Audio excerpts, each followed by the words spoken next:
started our trip through Puglia in the far south, in the historic town of Otranto. Our first activity here in Otranto is doing a Tuk Tuk ride. They're not called Tuk Tuks here though, they're called Api. So just about to get in. Good morning. Good morning.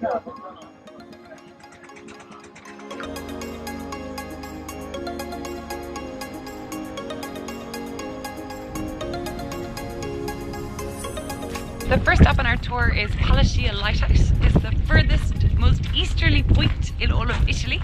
So on the first day of the year, January 1st, a lot of people come from all over Italy to this point, to this lighthouse inside of Otranto National Park to watch the sunrise. The very first sunrise you will see in all of Italy.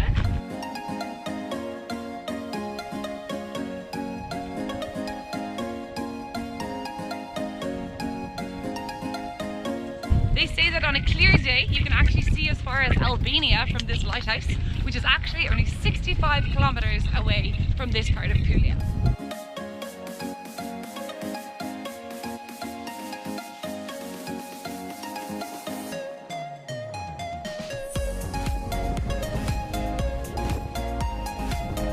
Our guide actually spent about 6 months working at this lighthouse, and he said every day he would look out over the water behind me here.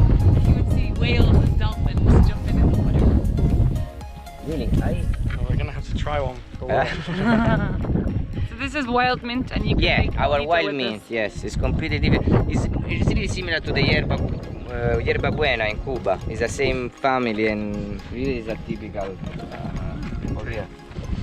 They are full on aromatic plants. This is a poor land. There's a dry soil. Oh, so strong. We then hopped back into our Api, which is Puglia's answer to a Tuk Tuk, and whizzed back to town, stopping off at Box Eat Lake, a stunning emerald green pond surrounded by mineral-rich red soil. We've been told that the soil here is really red. It's like this rich red, kind of like the Australian outback, and that we're just coming up to a lake here. Oh my god, it looks amazing. Oh wow. We're currently inside an old quarry. They stopped using it about 40 years ago, and now it is a retreat or a haven for bird life and wildlife that come here at about 5 p.m. every day and drink in the water. What is it? Bauxite. It's a mineral.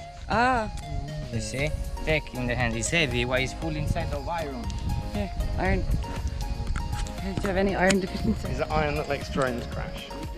We stopped off briefly in Otranto's historic old town, where you can explore Otranto Castle, Otranto Cathedral, and take a dip in the crystal clear waters of the harbour.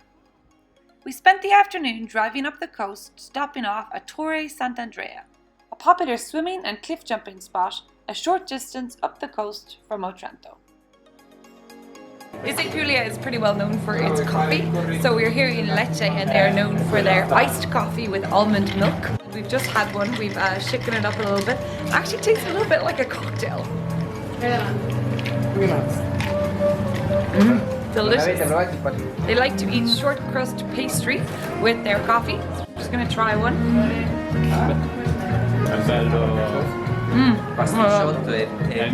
It's like warm in the inside, freshly baked. Stick down.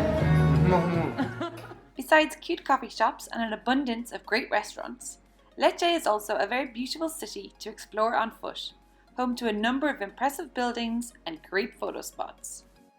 While I'm not normally a fan of museums, we simply had to stop off at the Museum of Primitivo Wine in Mandarin, probably one of the only places in the world where you can buy huge quantities of wine that gets distributed to customers in what looks like petrol pumps. The museum, which is also a wine cooperative for local wine producers, is mainly underground, showing off what was once a huge underground tanks and wine cellars. You can also see some of the old ways that wine was distributed in massive clay pots. After a tour of the museum, you can do a wine and cheese tasting, an activity I'll never say no to, especially when in Italy. What happened? What do you think, Dan? I like it. I You like the alice, the anchovy? It's nice. 12.5% though, so you can't have too many before lunch. I know. It's the best breakfast we've had so far.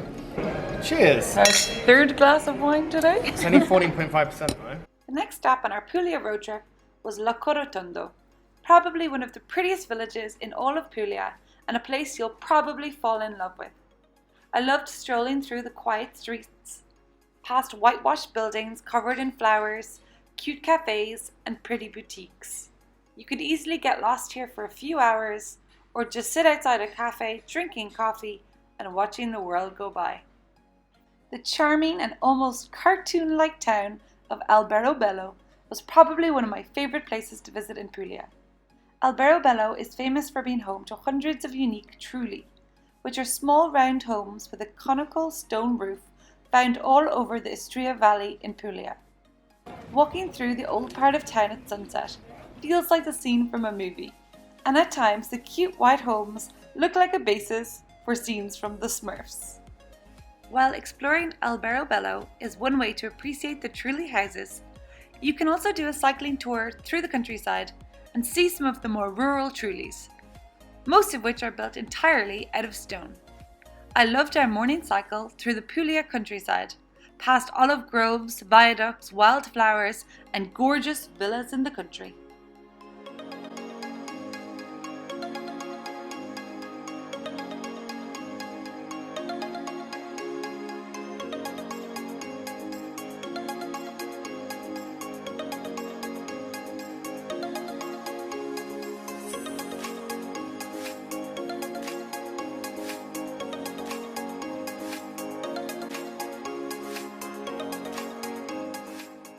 You can't visit Puglia without stopping off for a few hours in Polignano a Mare, a place that needs no explanation as it's one of the most famous destinations in the region. With houses and restaurants resting precariously on rocks, one of the most iconic beaches in Italy, and heaven for cliff jumpers, this is a must visit while in Puglia. As you make your way further north, don't forget to stop off in Bari, an historical coastal city in Puglia and a haven for foodies. The old parts of town are full of character, and a local guide will show you parts of the city you didn't even know existed, as well as introducing you to the best food and the best people. If you have time and want to see an entirely different side of Puglia, then I suggest you drive further north and inland to check out the villages of Bovino and Sant Agata de Puglia, two gorgeous hillside villages with a fascinating past and a colourful present.